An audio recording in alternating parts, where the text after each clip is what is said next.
Shalom teman-teman semuanya, gimana kabarnya? Kita bersyukur jika pada pagi hari ini kita boleh beribadah bersama-sama tempat ini. Koko tahu kondisi hari ini tidak membaik. Kita dalam kondisi yang serba tidak pasti, kita tidak tahu kapan virus corona ini akan berakhir. Tapi paling enggak ketika kita ada tempat ini, kita bisa beribadah bersama-sama, itu merupakan bukti penyertaan Tuhan. Itu merupakan bukti pemeliharaan Tuhan buat setiap dari kita. Dan kita patut untuk bersyukur untuk semuanya itu. Mari sama-sama sebelum kita memulai ibadah kita hari ini, Koko mengajak setiap dari kita untuk mengambil waktu teduh sejenak di hadapan Tuhan.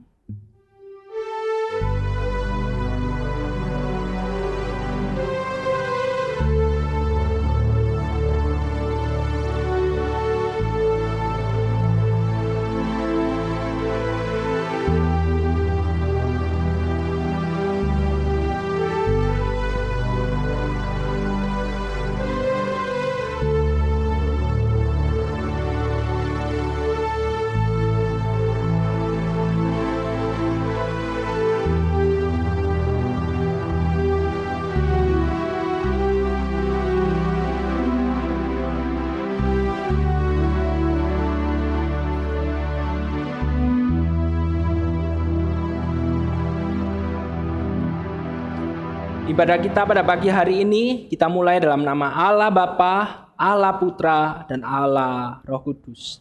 Amin. Tuhan, kami bersyukur jika pada pagi hari ini Engkau mengundang setiap dari kami untuk boleh beribadah bersama-sama. Kami tahu bukan karena siapa kami, tapi karena Engkau yang telah menebus dan mengampuni dosa-dosa kami. Dan hanya dalam nama Tuhan Yesus sajalah kami boleh datang, beribadah, menghadap hadirat-Mu yang kudus itu. Dan biarlah ibadah kami pada pagi hari ini bisa menjadi ibadah yang memuliakan nama-Mu saja. Hanya dalam nama Tuhan Yesus kami telah berdoa. Amin. Koko mengajak setiap dari kita untuk bangkit berdiri. Mari sama-sama kita mengikrarkan pengakuan iman rasuli sebagai landasan iman kita sebelum kita memulai ibadah pagi hari ini. Pengakuan iman rasuli. Aku percaya kepada Allah, Bapa yang Maha Kuasa, Khalik langit dan bumi. Dan kepada Yesus Kristus, anaknya yang tunggal Tuhan kita, yang dikandung dari Roh Kudus, lahir dari anak darah Maria, yang menderita sengsara di bawah pemerintahan Pontius Pilatus, disalibkan, mati, dan dikuburkan, turun ke dalam kerajaan maut. Pada hari yang ketiga, bangkit pula dari antara orang mati, naik ke surga, duduk di sebelah kanan Allah, Bapa yang Maha Kuasa. Dan dari sana Ia akan datang untuk menghakimi orang yang hidup dan yang mati. Aku percaya kepada Roh Kudus, gereja yang kudus dan am, persekutuan orang kudus, pengampunan dosa, kebangkitan tubuh, dan hidup yang kekal. Amin. Teman-teman semua dipersilahkan untuk duduk.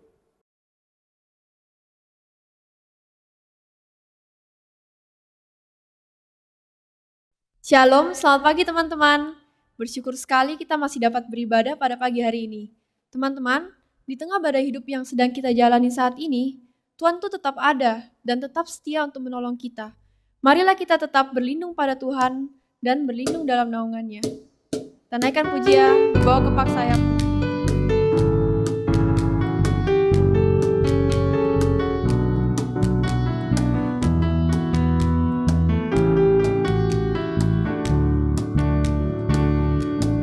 Aku ingin selalu berada di hadirat-Mu.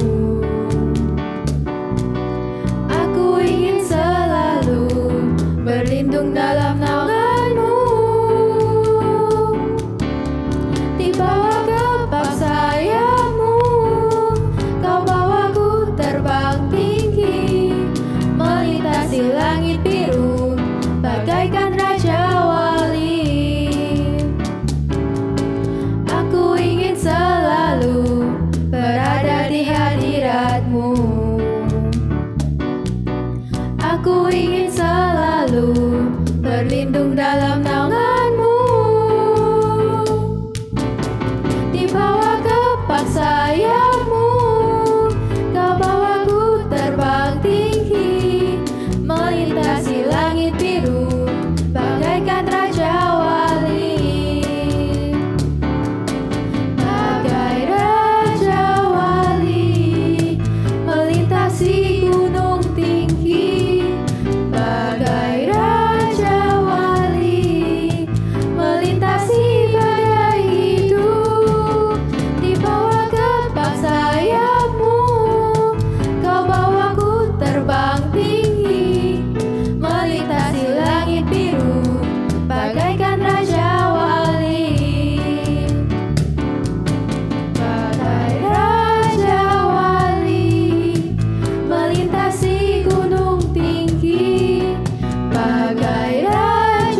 langit biru, bagaikan raja wali. Melintasi langit biru, bagaikan raja wali.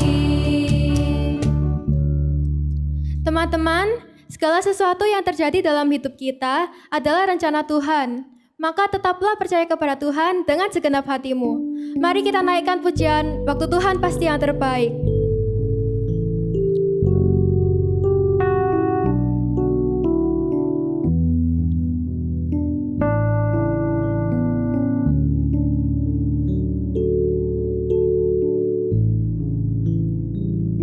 Bila kau izinkan sesuatu terjadi, ku percaya semua untuk kebaikanku. Bila nanti telah tiba waktumu, ku percaya kuasa-Mu memulihkan hidupku. Waktu Tuhan pasti yang terbaik, walau kadang tak mudah dimengerti. Lewati cobaan, ku tetap percaya waktu Tuhan pasti yang terbaik.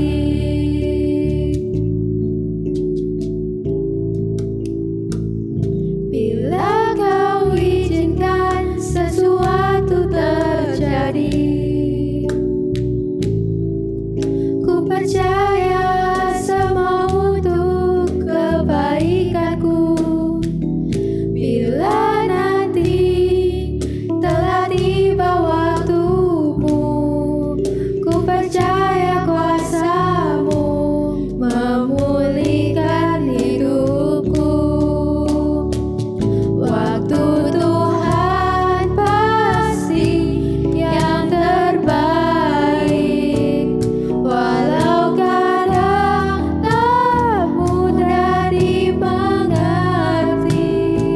Lewati cobaan,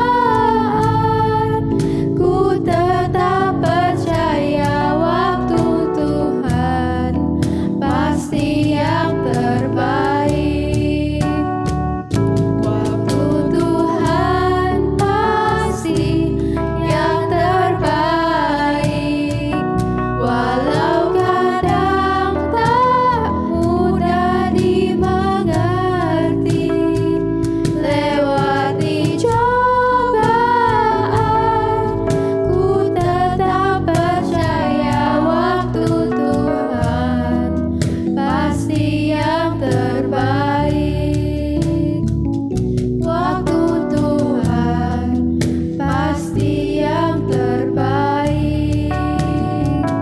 Waktu Tuhan pasti yang terbaik.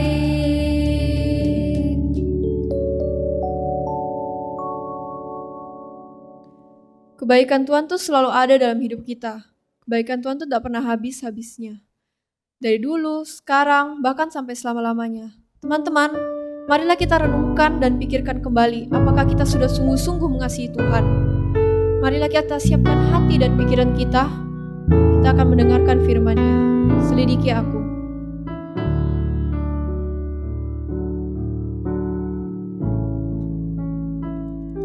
Selidiki aku, lihat hatiku, apakah ku sungguh mengasihimu, Yesus.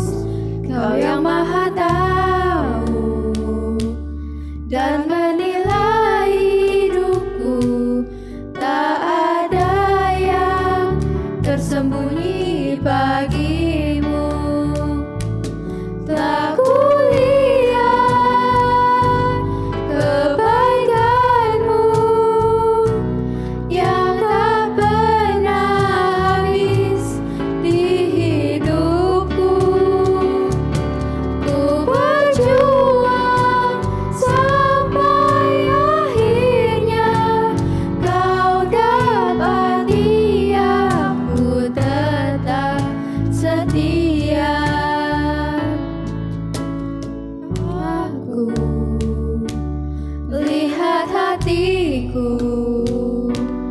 Apakah ku sungguh mengasihimu, Yesus? Kau yang maha tahu dan menilai hidupku. Tak ada yang tersembunyi bagimu. Telah kulihat kebaikanmu yang tak pernah habis di hidupku. Ku berjuang sampai akhirnya kau dapati aku tetap setia. Kau dapati aku tetap setia. Kau dapati aku tetap setia.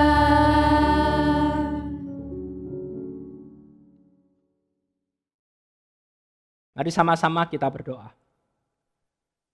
Tuhan, kami bersyukur jika pagi hari ini kami boleh memuji nama-Mu, kami boleh beribadah, dan sebentar lagi kami akan mendengarkan kebenaran firman Tuhan.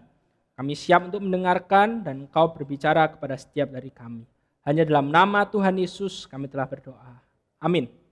Shalom teman-teman semuanya. Aku percaya setiap dari kita pasti siap untuk mendengarkan kebenaran firman Tuhan. Kita telah memuji nama Tuhan, sekarang waktunya kita untuk duduk diam, kita mendengarkan apa yang Tuhan inginkan untuk kita lakukan dalam kehidupan setiap dari kita pada pagi hari ini.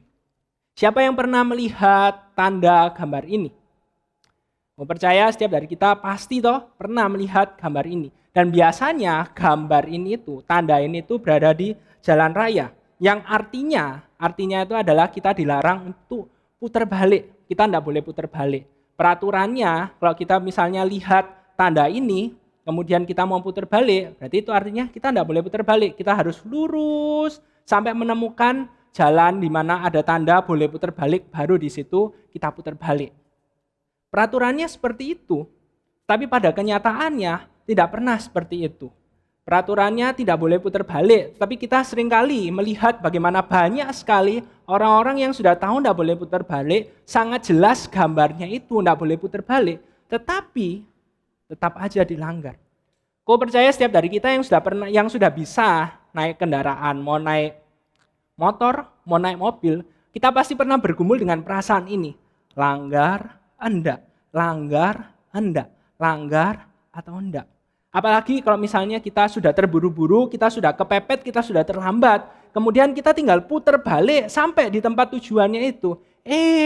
Ada tanda dilarang putar balik. Kita pasti bergumul, langgar atau enggak ya? Kalau langgar, ya aku cepat sampainya, aku enggak akan terlambat. Tapi kalau aku taat, aku memilih untuk taat, yang terjadi adalah aku pasti terlambat.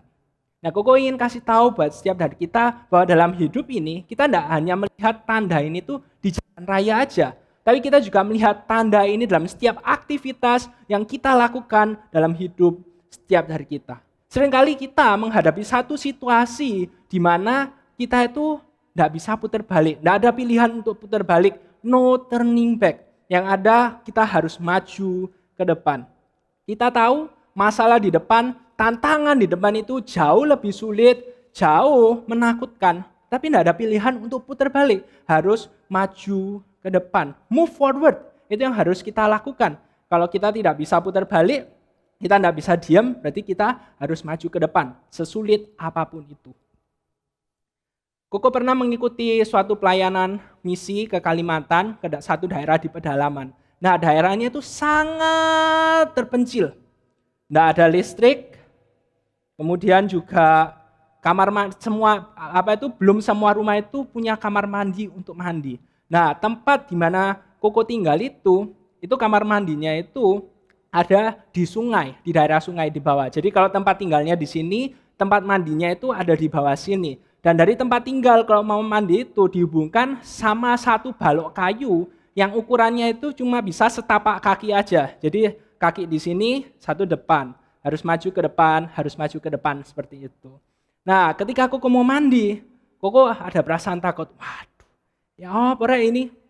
Kalau jalan di bawahnya itu, jadi dari tempat sini ke sini ada balok kayu itu, bawahnya itu sudah kotoran, sudah tanah, lumpur, air, rumput semuanya itu. Jadi koko pikir, lek jatuh enggak lucu ini.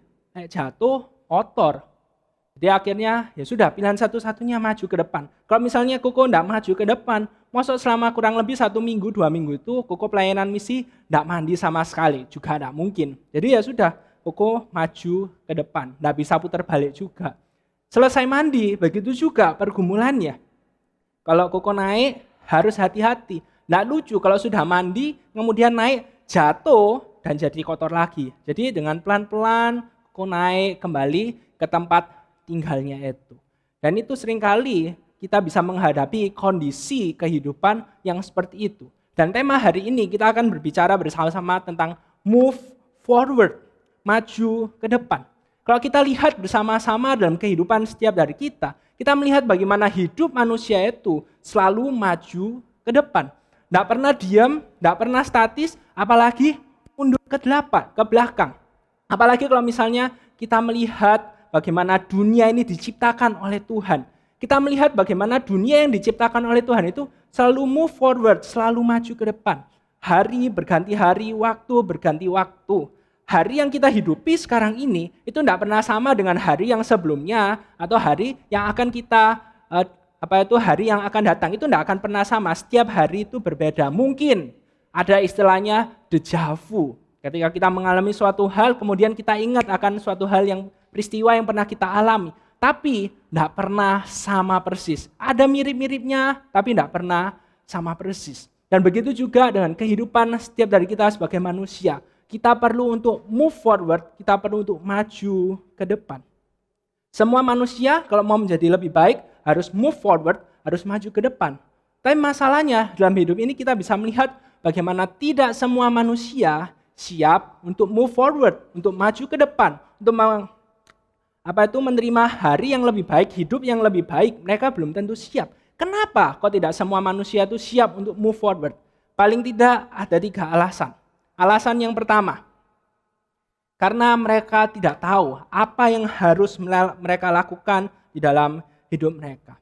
Banyak sekali manusia itu tidak mau move forward, tidak mau maju ke depan, tidak mau memiliki hidup yang lebih baik, karena mereka itu tidak tahu apa yang harus mereka lakukan. Mungkin mereka tahu, kalau aku seperti ini, hidupku aku tidak berubah sama sekali. Hidupku akan semakin hancur, hidupku tidak akan semakin baik. Mereka harus move forward, mereka harus maju ke depan, tapi masalahnya mereka tidak tahu apa yang harus mereka lakukan. Nah, buat orang-orang yang seperti ini, solusinya gampang. Tinggal kasih tahu aja, ini loh yang harus kamu lakukan. Kalau kamu mau berubah, ini yang harus kamu lakukan. Tapi Koko ingin kasih tahu buat setiap hari kita. Ada banyak sekali orang yang sudah dikasih tahu, ini loh yang harus kamu lakukan. Tapi mereka tetap nggak move forward, mereka tetap nggak maju ke depan. Kenapa kok seperti itu? Ini alasan yang kedua. Alasan yang kedua adalah karena mereka takut gagal. Banyak sekali orang-orang yang sudah tahu apa yang harus mereka lakukan, tetapi mereka tidak move forward, mereka tidak maju ke depan karena mereka takut akan kegagalan.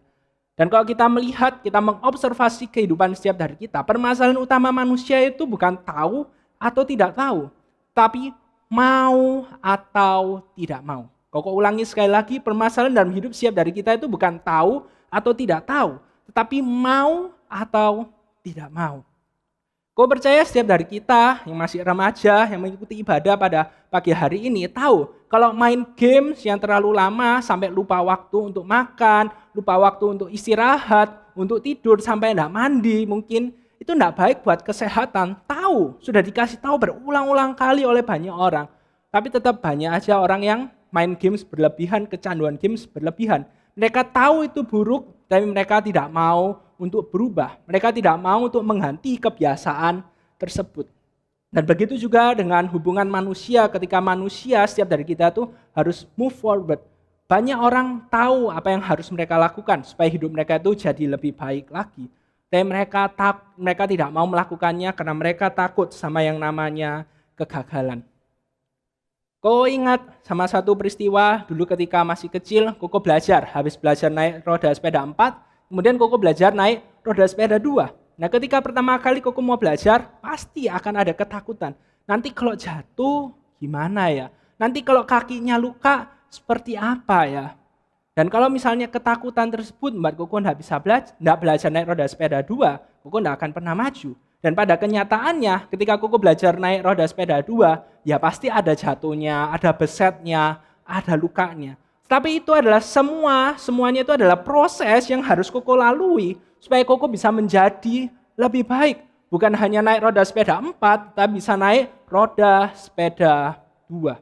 Koko tidak pernah membayangkan kalau misalnya waktu itu Koko ketakutan, kemudian Koko, tidak usah belajar naik roda sepeda 2, enakan roda sepeda 4 aja, aman, tidak jatuh sama sekali. Koko tidak akan pernah bisa naik roda sepeda 2 sampai sekarang ini. Alasan yang kedua, manusia tidak mau move forward, manusia tidak mau berubah karena mereka takut sama yang namanya kegagalan. Alasan yang ketiga adalah karena mereka itu takut menghadapi tantangan yang lebih susah.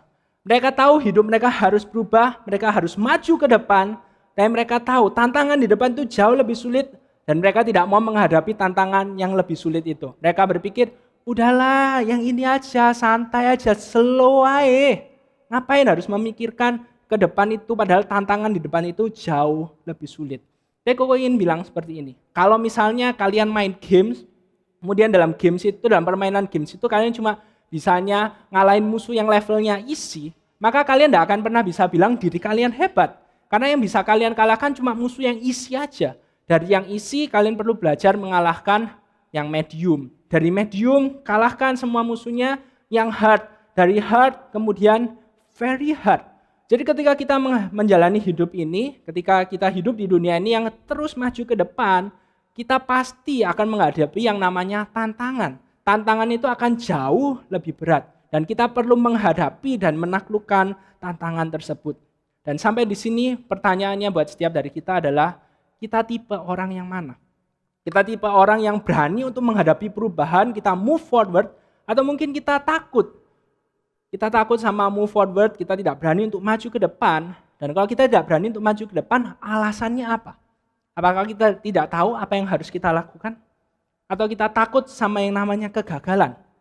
Atau kita takut kalau nanti kita menghadapi tantangan yang jauh lebih sulit, yang jauh lebih besar? Seorang ilmuwan yang sangat jenius bernama Albert Einstein berkata demikian. Life is like riding a bicycle. In order to keep your balance, you must keep moving. Jadi Albert Einstein berkata demikian, hidup itu seperti mengendarai roda sepeda 2. Supaya kamu itu bisa menjaga keseimbanganmu, supaya kamu itu tidak jatuh, ya kamu harus tetap maju ke depan. Dengan kata lain, kalau kita tidak move forward, kita tidak berubah dalam hidup ini, pasti kita itu akan jatuh. Nah, Koko tahu ke depan itu sulit, ke depan itu serba tidak pasti. Apalagi kalau misalnya kita melihat pandemi virus corona ini, kita berada dalam satu situasi yang kita tidak tahu kapan pandemi virus corona ini itu akan berakhir. Semua di depan itu serba tidak pasti, serba gelap. Apalagi kita harus move forward. Mungkin secara teori kita tahu kita harus move forward, kita harus maju, kita harus melakukan perubahan dalam hidup setiap dari kita. Tapi kalau di depan begitu sulit, apakah kita bisa menghadapinya? Apakah kita bisa move forward dengan baik? Maka dari itu hari ini kita akan belajar bersama-sama sebagai seorang anak Tuhan. The art of moving forward. Seninya itu supaya dalam hidup ini tuh kita bisa maju ke depan dengan baik itu seperti apa? Nah, kita perlu belajar sebagai seorang anak Tuhan. Karena mau apapun agamanya, orang Kristen, Buddha, Hindu, Muslim, semuanya dalam hidup ini perlu move forward, perlu maju ke depan. Kalau enggak, mereka akan jatuh. Tapi sebagai seorang anak Tuhan, kita perlu tahu seninya itu seperti apa sih maju ke depan sesuai dengan kebenaran firman Tuhan. Mari sama-sama kita buka Alkitab kita dari Keluaran, pasalnya yang ke-13, ayat 17 sampai 22.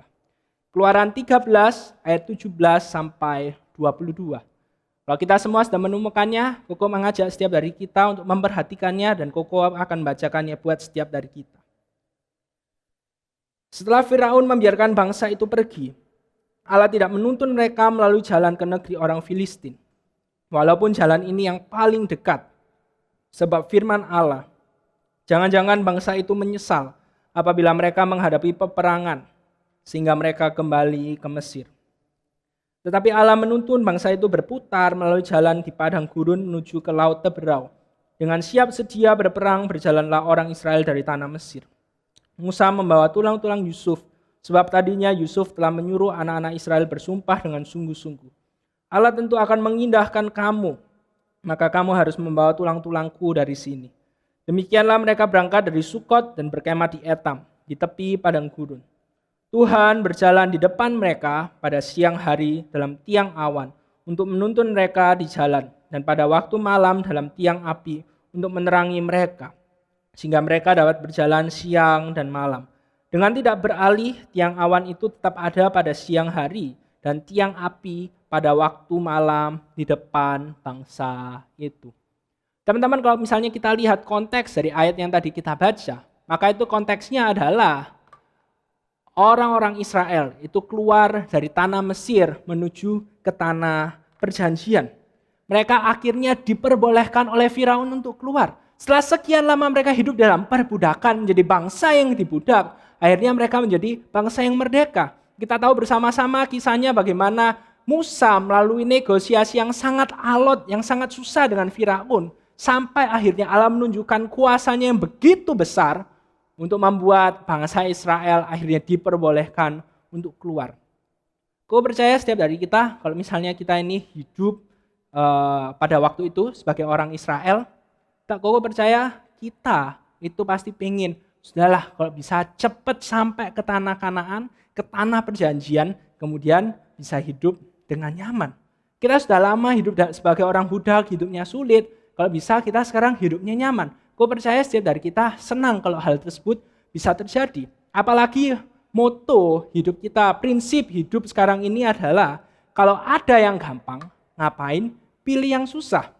Gue ulangi lagi, prinsip hidup dalam dunia ini adalah kalau ada yang gampang, ngapain pilih yang susah. Kau percaya setiap dari kita pingin, kalau misalnya dalam hidup ini kita tidak perlu keluar energi banyak-banyak, kita bisa santai, tapi kita bisa mendapatkan hasil yang maksimal, hasil yang terbaik. Daripada kita perlu bekerja dengan sangat keras, baru bisa mendapatkan hasil yang maksimal. Dan moto prinsip hidup seperti ini itu sudah berada dalam setiap lapisan dalam kehidupan setiap hari kita. Misalnya kita main game. Kita main game ngapain sulit-sulit? Belajar main game ngalahin musuhnya. Ada yang namanya cheat, tidak perlu sulit-sulit, belajar cara ngalahin musuh, pakai cheat aja langsung menang. Atau yang berikutnya, kalau misalnya ada ujian, ngapain sulit-sulit belajar? Bisa kerjasama dengan teman-teman yang lainnya, kasih jawaban satu dengan yang lainnya, tuh bisa mendapatkan jawaban yang bagus. Atau kalau dalam pekerjaan, kita tahu bersama-sama dalam pekerjaan ada suap, ada korupsi untuk memperlancar semuanya itu. Apa asumsi, apa pemikiran dari semua tindakan ini? Kalau ada yang gampang, ngapain? Pilih yang susah, benar enggak? Kalau ada yang gampang dalam hidup ini, ngapain sih kok dibuat ribet? Ngapain sih kok kita itu harus melakukan yang susah, yang bertele-tele seperti ini? Udahlah, yang gampang aja. Tapi pada pagi hari ini, Koko ingin kasih tahu, kalau dunia itu ingin hidup seperti ini, kalau ada yang gampang, ngapain milih yang susah? Kau ingin kasih tahu, ketika kita menjadi seorang anak Tuhan, ikut Tuhan itu lebih banyak susahnya daripada gampangnya. Kau ulangi sekali lagi, ikut Tuhan itu lebih banyak susahnya daripada gampangnya. Penggambarannya itu seperti ini. Kalau kita bukan anak Tuhan, kita bisa take the easy way, langsung bypass, langsung lurus seperti itu aja. Tapi karena kita adalah anak Tuhan, kita harus melalui proses yang sangat sulit, putar-putar, belok kanan, belok kiri, baru bisa sampai. Tujuannya sama, tapi kita tidak bisa ngambil di easy way, bypass, tidak bisa. Kita perlu mengambil mungkin cara yang tidak populer, cara yang tidak disenangi oleh banyak orang, yang tidak akan dipilih oleh banyak orang. Tapi karena itu adalah yang Tuhan mau, karena itu adalah yang Tuhan kehendaki, kita perlu mengambil langkah tersebut.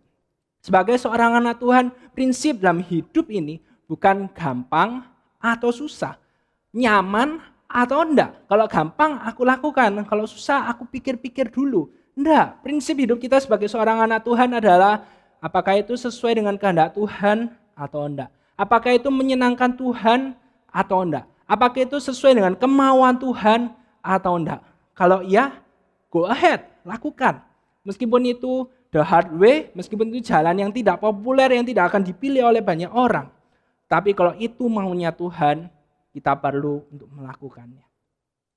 Koko teringat suatu waktu dulu ketika SMA, Koko sekolah di SMA yang murid SMA-nya itu SMA 3-nya cuma 3 orang. Jadi karena muridnya cuma 3 orang, ya akhirnya tidak bisa mengadakan UNAS. Dan Koko tidak punya ijazah SMA kalau tidak bisa mengadakan UNAS. Akhirnya Koko ngambil paket C. Nah ketika dalam persiapan untuk mengikuti ujian paket C itu Koko belajar dengan sungguh-sungguh, semua materinya Koko pelajari dengan sungguh-sungguh, Koko memberikan yang terbaik. Ketika paket C dilakukan, hari hanya itu ketika Koko sedang mengerjakan, nah ternyata penjaga di kelas itu tiba-tiba mengedarkan kunci jawaban.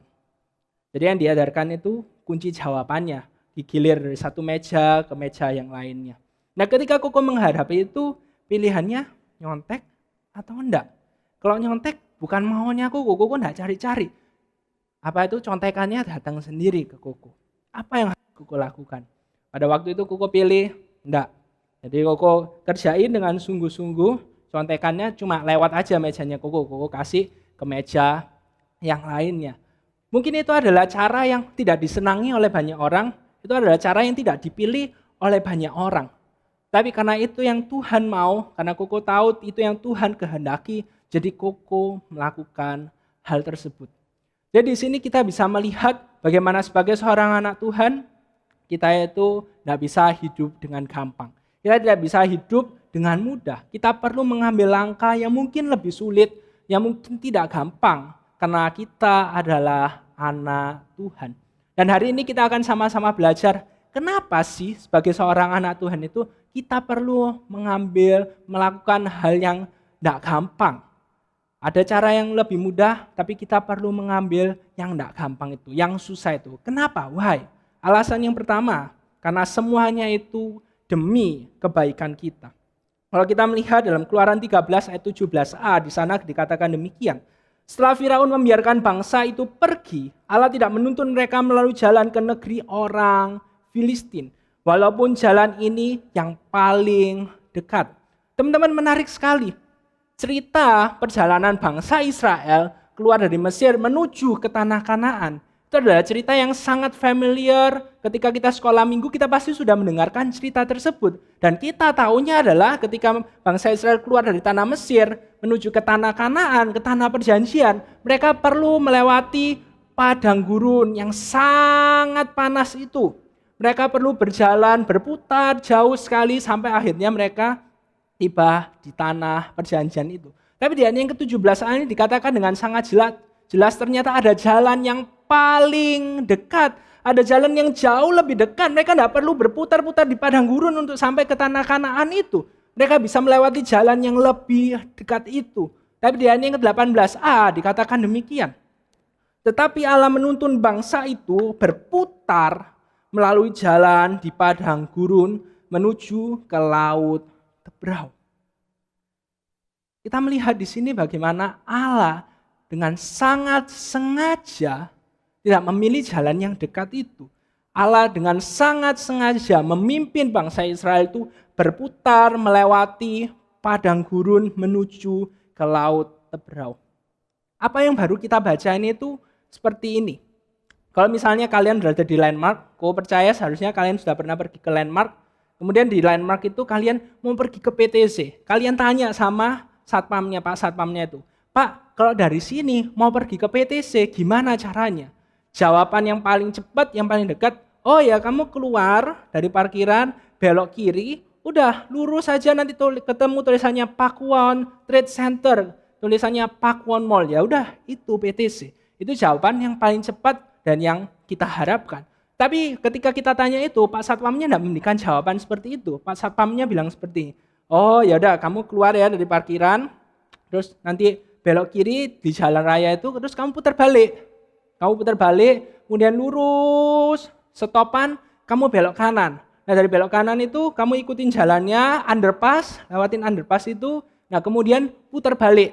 Putaran balik pertama, kalian putar balik. Kemudian lurus saja, ikutin jalannya, lurus nanti mentok, belok kiri, udah ketemu itu PTC. Kalau kita mendapatkan jawaban seperti itu, hati kita berpikir, ngapain dibuat sulit? Ngapain harus berputar-putar? Ada yang lebih dekat, ada yang gampang, ngapain kok harus dibuat putar-putar seperti itu? Dan Koko percaya kalau misalnya Koko pun kalau misalnya menjadi bangsa Israel waktu itu, dan Koko mengetahui ada jalan yang lebih dekat menuju ke tanah perjanjian, Koko pasti bertanya sama Tuhan, kenapa Tuhan? Kenapa kok harus berputar-putar? Ngapain kok harus pilih jalan yang sulit? Toh ada jalan yang lebih dekat, juga enggak salah. Apa salahnya sih lewat jalan yang lebih dekat itu? Tapi ternyata Tuhan punya alasan. Tuhan punya alasan kenapa kok memimpin bangsa Israel melewati jalan yang berputar itu. Alasan yang pertama itu adalah karena bangsa Israel belum siap untuk berperang. Mereka belum pandai untuk berperang. Ini adalah kondisi yang dialami oleh bangsa Israel setelah mereka itu lama diperbudak di tanah Mesir. Mentalnya mereka itu bukan mental berperang. Mentalnya mereka itu adalah mental budak. Jadi mereka tidak siap untuk berperang. Apalagi kalau misalnya kita lihat informasi yang ada di ayat yang ke-17a. Daerah yang akan mereka lewati itu adalah daerah orang Filistin.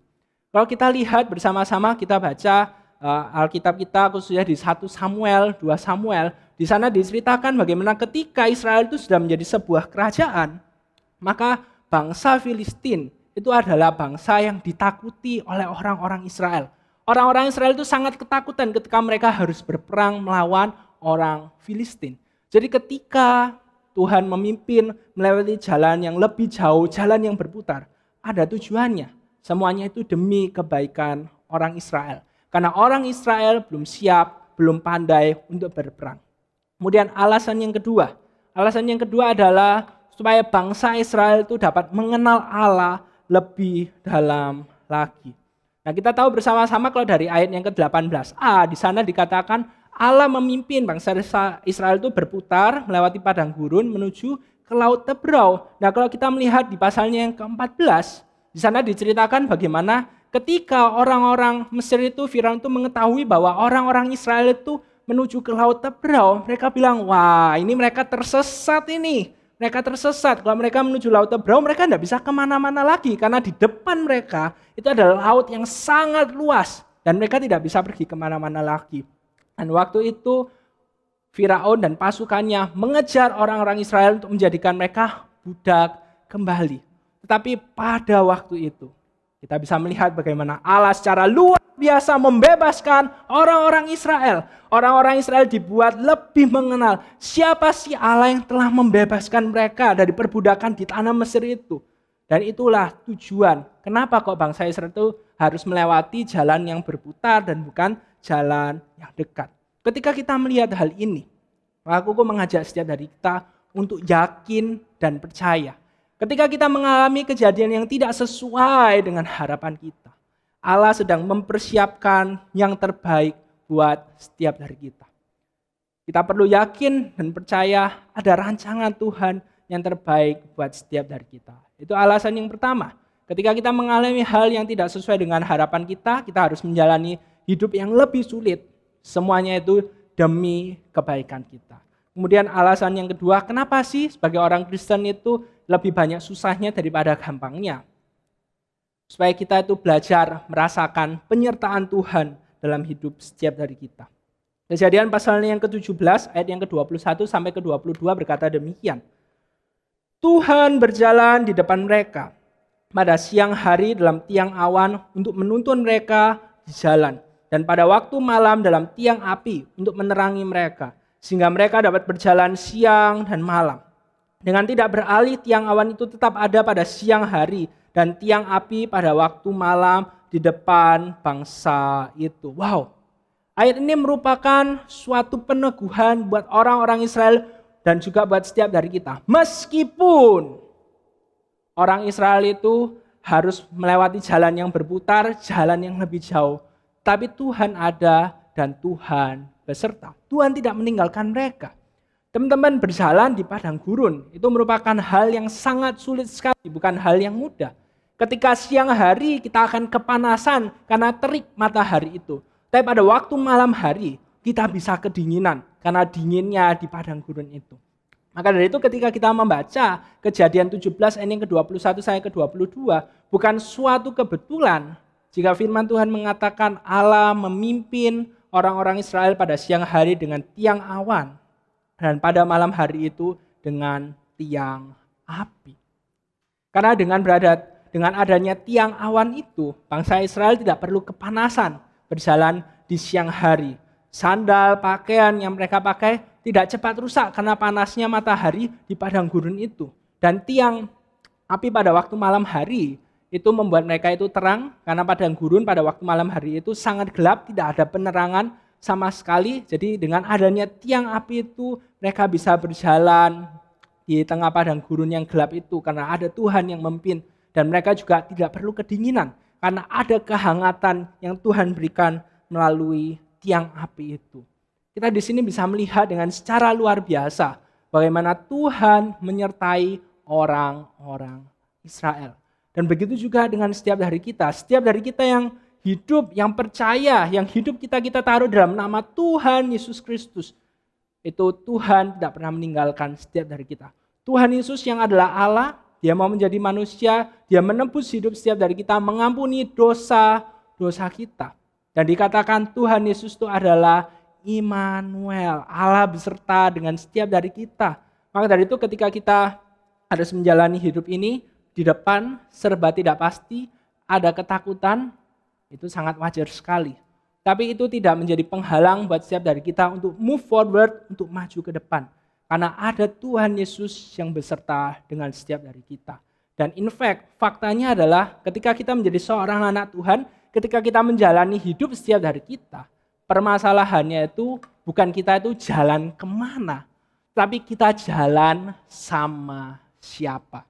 Kau ulangin sekali lagi ya, masalah dalam hidup kita sebagai seorang anak Tuhan itu bukan jalan kemananya. Kita bisa jalan ke kanan, ke kiri, kita bisa jalan ke atas, kita bisa jalan ke bawah. Itu bukan masalah utamanya. Tapi kita berjalan bersama siapa. Koko punya seorang keponakan, tahun ini dia umur 3 tahun, namanya Noel. Nah sangat menarik sekali ketika Noel itu mau belajar untuk berenang. Jadi papanya itu sudah berada di kolam renang, kemudian ayo Noel turun, ayo berenang, belajar berenang. Kolamnya itu ngomong-ngomong bukan kolam yang cetek ya, tetapi kolam yang dalam. Jadi kalau dia berenang sendirian, dia pasti tenggelam karena belum bisa berenang. Pertamanya dia ketakutan, tapi pada akhirnya dia berani untuk nyemplung. Ayo Noel, papanya siap untuk menerima dirinya. Kemudian ketika disuruh loncat ke kolam renang itu, pertamanya dia ketakutan, tapi karena ada papanya siap untuk menerimanya, akhirnya dia berani untuk loncat masuk ke kolam itu. Pertanyaannya, ketika keponakannya Kuku itu yang masih umurnya 3 tahun itu, dia melakukan semuanya itu, berani belajar renang, kemudian berani untuk loncat masuk ke dalam kolam. Dia berani melakukan semuanya itu apakah karena dia yakin dia bisa? Oh, aku bisa semuanya ini kok, jadi aku berani melakukannya. Enggak, bukan karena itu. Dia sadar dia enggak bisa, karena itu dia takut. Tapi dia tahu ada siapa di bawah itu. Ada papanya yang tidak akan pernah mencelakakan dirinya. Dan begitu juga dengan kehidupan setiap dari kita. Jangan pernah takut kita pergi kemana. Tapi kita perlu yakin, kita pergi bersama siapa. Dan ketika kita tahu kita pergi bersama dengan Tuhan Yesus beserta dengan setiap dari kita, maka tidak ada hal yang perlu untuk kita takutkan. Dan biarlah ini menjadi penguatan buat setiap dari kita, meneguhkan hidup setiap dari kita. Koko pun tahu ke depan serba tidak pasti, ada banyak masalah, tapi karena Koko tahu Koko bersama dengan Tuhan Yesus, Koko bisa menjalani kehidupan ini. Dalam hidup ini Koko tetap bisa move forward bukan karena siapa diri Koko, karena siapa Tuhan dalam hidup ini. Amin. Mari sama-sama kita berdoa. Tuhan, kami bersyukur jika pada pagi hari ini kami boleh mendengarkan kebenaran firman Tuhan. Kami bersyukur jika firman Tuhan hari ini menguatkan setiap dari kami, mengingatkan setiap dari kami bahwa kami bisa move forward dalam hidup ini. Bukan karena siapa kami, tapi karena siapa Tuhan yang berjalan bersama dengan kami. Dan biarlah firman Tuhan pada pagi hari ini menguatkan setiap dari kami, meneguhkan setiap dari kami. Mungkin ada di antara kami yang takut, mungkin ada di antara kami yang bingung, tapi biarlah kami sadar bahwa ketika kami berjalan bersama denganmu, maka kami bisa menjalani hidup ini dengan baik dan aman. Hanya dalam nama Tuhan Yesus kami telah berdoa. Dan pada saat ini kami juga mau mendoakan untuk beberapa hal sebagai doa syafaat kami yang akan kami naikkan ke dalam tangan-Mu saja. Kami mau menyerahkan untuk kondisi di dunia ini, khususnya pandemi virus corona. Tuhan, kami tidak tahu kapan pandemi ini akan berakhir. Ketika kami melihat kondisi dunia saat ini, kami melihat bagaimana semuanya serba tidak pasti, bahkan kami melihat kapan ini akan berakhir. Kami tidak bisa melihat titik ujung pandemi ini akan berakhir. Tapi Tuhan yang tolong agar setiap dari kami dapat terus menaruh iman, pengharapan hidup kami hanya di dalam nama-Mu saja. Karena kami tahu di dalam diri-Mu ada pengharapan, di dalam diri-Mu ada kekuatan. Dan biarlah itu saja yang terus menjadi penopang hidup setiap dari kami. Dan kami juga mau, hamba-Mu juga mau menyerahkan untuk setiap anak-anak remaja, teman-teman remaja yang harus memulai sekolah mereka semester ini dengan cara online, cara yang pertama kali mereka lakukan dari awal semester.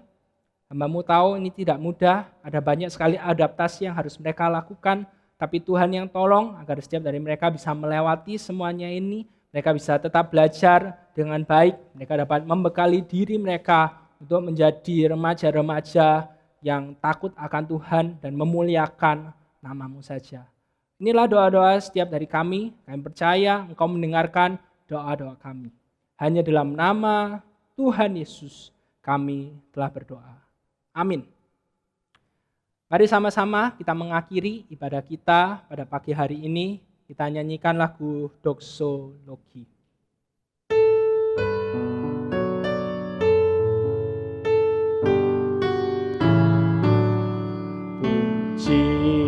Allah sumber berkat, puji Dia segenap ciptaannya,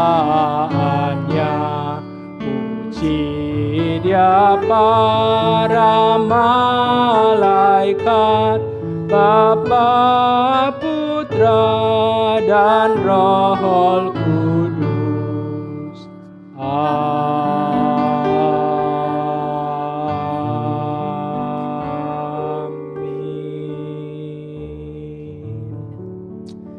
Kiranya kasih Allah Bapa, penebusan dalam Tuhan Yesus, dan penyertaan Roh Kudus beserta dengan setiap dari kita dari sekarang sampai selama-lamanya. Amin.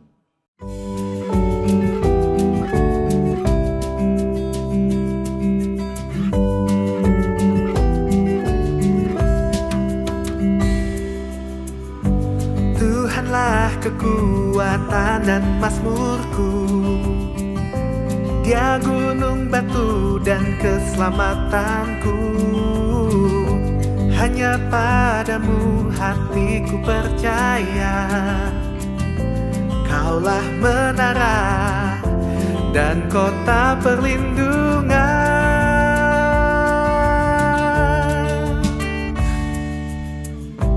Ku mau selalu bersyukur sebab cintamu padaku takkan pernah berubah. Hatiku percaya walau bumi bergoncang, gunung-gunung beranjak, namun kasih setiamu tak pergi dariku.